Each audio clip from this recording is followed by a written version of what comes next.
सानिध्य मिला है, ये केवल लाडली जू की अहेतुकी कृपा से मिला है।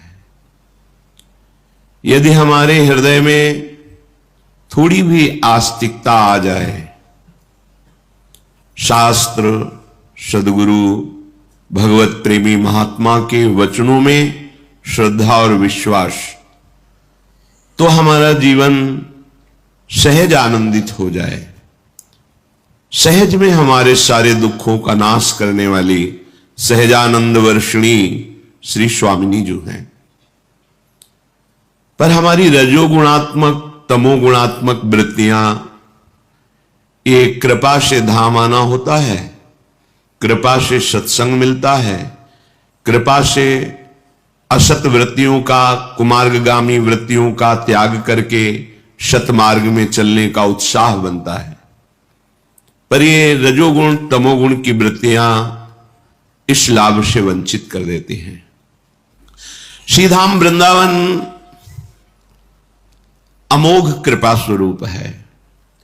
श्रीपाद प्रबोधानंद जी महाराज कह रहे हैं, भ्रातस्ते किमु निश्चयेन विदितः स्वस्यांत कालः किमु त्वं जानासि महामनुं बलवतो मृत्युर्गति स्तंभने मृत्युस्तत्करणं प्रतीक्षत इति त्वं वेत्सि किं वायतो बारंबारमशंकैव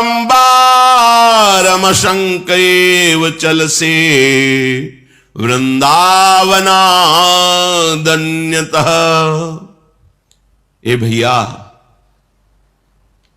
तुम्हें क्या अपनी मृत्यु का समय पता है? भ्रातस्ते किम निश्चयेन विदितः श्वास्यांत कालः किम, तुम्हें अपने अंतकाल का पता चल गया क्या कि तुम कब मरोगे? बोले नहीं। तो फिर तुम ऐसे कर्म क्यों करते हो जो तुम्हारी दुर्गति कराने वाले हैं? पापाचरण क्यों करते हो? हे भाई, जब तुमको यह पता नहीं है कि तुम कब मर सकते हो, तो तुम कल के लिए पापाचरण क्यों करते हो? हिंसा करके, दोष करके मैं इतना धन एकत्रित कर लूंगा तो बहुत काल तक सुखी रहूंगा, और पता नहीं है कि संध्या मिलेगी कि नहीं मिलेगी। तुम जानासि महामनुम बलवतो मृत्युर्गति स्तंभने, तुम्हें पता है मृत्यु बहुत बलवान है, किसी को कहीं भी कभी भी किसी भी हेतु से वो बख्शेगी नहीं। जो समय है उस समय को आप काट लीजिए, जितना समय तुम्हें मिला है। कैसे काटे? बोले निरंतर श्यामा श्याम का स्मरण करते हुए, सत आचरण करते हुए। इसकी सामर्थ्य नहीं हम में, तो आ जाओ वृंदावन। श्रीपाद कह रहे हैं, यहां वृंदावन का पानी, यहां की रज, यहां का वायुमंडल आपको राधा नाम से प्रीति करा देगा। कहीं त्रिभुवन में ऐसी सामर्थ्य नहीं कि राधा नाम का श्रवण करने का भी सौभाग्य मिले। ध्यान रखना, कई बार सत्संग में बताया है, हमारे प्रभु श्री कृष्ण की महिमा राज दरबार है, जहां राजा का वैभव देखकर अच्छे अच्छे घुटने टेकते हैं। अखिल कोटि ब्रह्मांडों के परात परेश ब्रह्म के भी परब्रह्म स्वयं श्री कृष्ण है। ये निज महल है।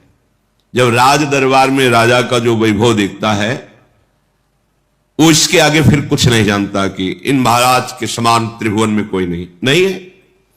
लेकिन जब उसके ऐश्वर्य वैभव से अलग उसका प्रेम स्वरूप है, वो है निज जनों के साथ। जो महल में रहने वाले सेवक जन हैं, दासियां हैं, वो राज वैभव को भी जानते हैं और प्रेम स्वरूप को भी। जब वही राजा अपने महल में आता है तो राज वैभव से युक्त होकर, राज ठसक से युक्त होकर नहीं आता, वो अपने सहज स्वरूप में आता है, प्रेम स्वरूप में आता है। ये सी ब्रज 84 कोश, ये वृंदावन धाम, ये घर है हमारे प्रभु का। वो अनंत ब्रह्मांड, ये राज दरबार है। देखो कैसा वैभव है। जिनके भय से मृत्यु भी भयभीत होकर समय पर अपना काम करती है, जिनके भय से भयभीत होकर सूर्य तपता है, वायु प्रवाहित होती है, पृथ्वी जल में नहीं डूबती, सब लोकपाल अपने समय समय से सेवा समर्पित कर, वो राज दरबार, राजाधिराज अखिल कोटि ब्रह्मांड नायक परात्परीश भगवान श्री कृष्ण।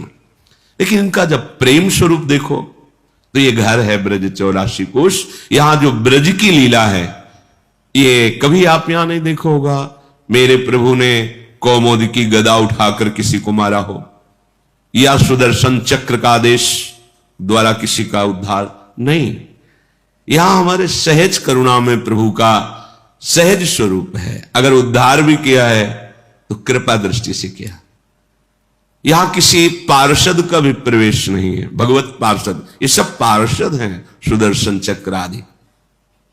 इस प्रेम स्वरूप में एकदम एकांतिक प्रेम स्वरूप, महल में दास दासियां सेवक सब विराजमान, फिर आंतरिक वो अंतःपुर महल जहां राजा की प्राण प्रिया विराजमान है, वहां तो उनकी निज सहचरियों के सिवा अन्य दास दासियों का भी प्रवेश नहीं।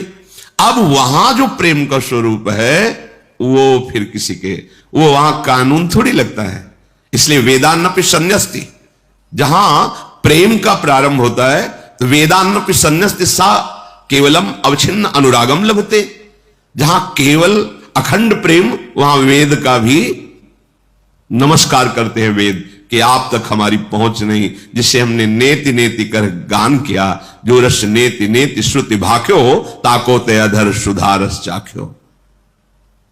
ये एकांतिक महल की गूंज है, राधा राधा राधा, जो स्वयं श्री कृष्ण जपते हैं, ध्यान करते हैं, राधा नाम के प्रेम में अशुभ प्रवाह करते हैं। जिस राधा नाम के उच्चारण से धर्म अर्थ काम मोक्ष ये सब फीके लगने लगते हैं, ये मिल जाते हैं, ये तो छोटी बात है।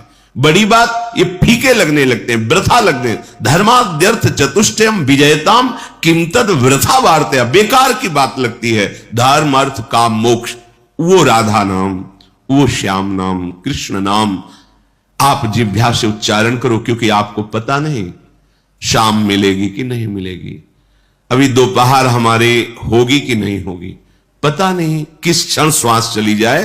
भ्रातस्ते किम निश्चयेन विदिता स्वस्यांत कालः किम, हे भाई तुम्हें जब पता ही नहीं है कि तुम्हारा शरीर कब अंत हो जाएगा तो तुम सावधान क्यों नहीं रहते? तुम राधा राधा कहकर अपनी श्वासों को सार्थक क्यों नहीं करते? जहां तुम्हें जाना है वहां के लिए परम धन क्यों संग्रह नहीं करते?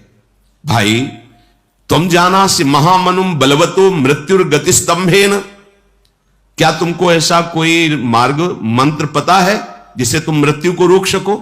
नहीं। तो मृत्युस्तत्करणम प्रतीक्षत इति त्वम वेद से किम वायतो, मृत्यु तुम्हारा इंतजार कर रही है, बस समय आने दो, तुम्हारे शरीर को छीन लेगी। सारी की सारी कामनाएं, सारी की सारी कमाई सब यही धरी रह जाएगी। महापुरुषों के आंतरिक वचन को समझो। मृत्युस्तत्करणम प्रतीक्षत, वो तुम्हारी प्रतीक्षा कर रही है, केवल समय नष्ट कर देगी तुम्हें। इति तुम वेद से किम्यतो, फिर तुम सावधान क्यों नहीं हो रहे हो? जो बारंबार अमशंकेव चल से, बार बार तुम निशंक हो करके सत मार्ग का त्याग करके असत मार्ग में जा रहे हो। देखो गुरुजन है, महापुरुष जन है, हम लोग अज्ञानी जन है, जानते नहीं। कितनी सुंदर बात कह, समझो कब श्वास रुक जाए पता नहीं। ये मृत्यु अपने समय पर निश्चित कार्य करती है, मार देती है, सत्य विषय है।